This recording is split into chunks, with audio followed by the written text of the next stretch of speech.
I am so glad to be here. I took a little break and now I'm back and it feels great to be here. So big news, marriage equality. The people who were the happiest about it were Southerners. That's because in some southern states, it's still legal to marry your cousin.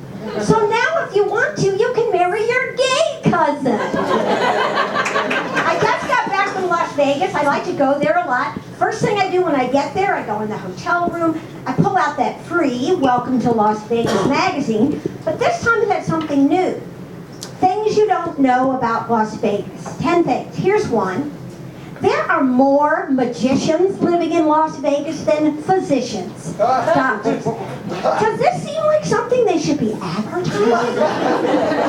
But when you go to the casinos, you know this doctor shortage thing is true because they're full of very seriously ill people. People with IV drips in their arm, people using oxygen masks. I saw a guy gambling in an iron lung. Yeah, you think they don't have iron lungs? They do in Las Vegas because they're not getting the medical updates. Yeah. So how does it happen? How do they get to the casino?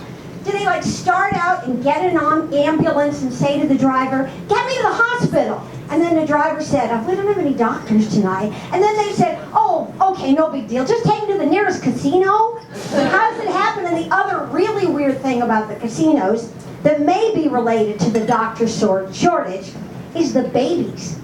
Yeah, they're just babies. People just walking around with their babies. So I see this guy who's wearing his baby in a carrier, so he's got hands free, and I watch him. And he goes up to the cashier station, and it looks like he's getting ready to exchange that baby for chips. But he's not, he's just getting more chips so he can have more quality gambling time with his toddler. The only thing good that can come out of this for the casino babies is when they get a little older and they go to Montessori, you know where I'm going with this, they're going to be able to count already, remember cards, things that the other preschoolers are not going to be able to do, and I think it's going to help them get ahead.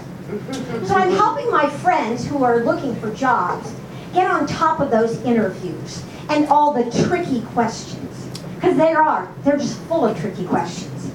They used to ask things like, where do you see yourself in 5 years? But they don't. Now they ask trick questions.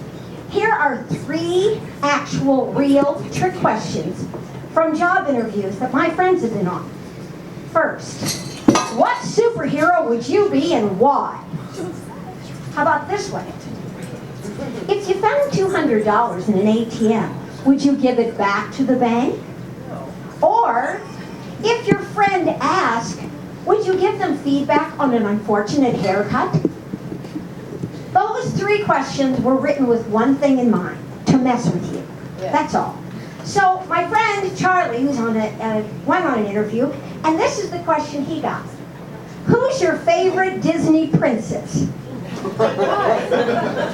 Now, there's really nothing, I'm not saying that there's anything wrong with a straight guy having a favorite Disney princess, or a gay guy not having a favorite. But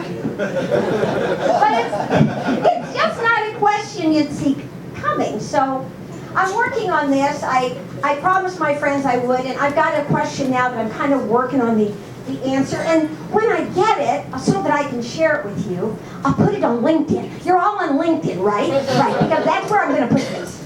Here's the question. If you could sleep with one of the Muppets, which one would it be? Now see, that's a tricky question on many, many levels. So, check LinkedIn. The answer will be there soon. And have a really good time tonight. And don't worry about job interviews, for sure.